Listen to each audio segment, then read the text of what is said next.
how to disable ad blocker from your Microsoft Edge. Hello everyone, this is Sabrina here to help you today. So without any further ado, let's get right into the video. So first, open your Microsoft Edge application or your browser. After that, tap on this three dot. Now go to settings.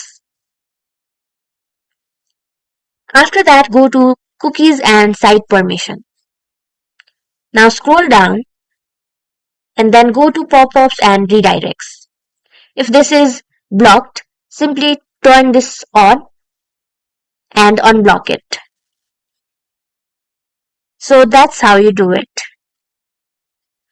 And also go to intrusive ads and then also toggle this off.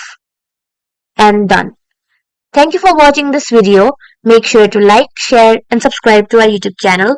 If you got any questions, comment them down and I'll catch you in the next one.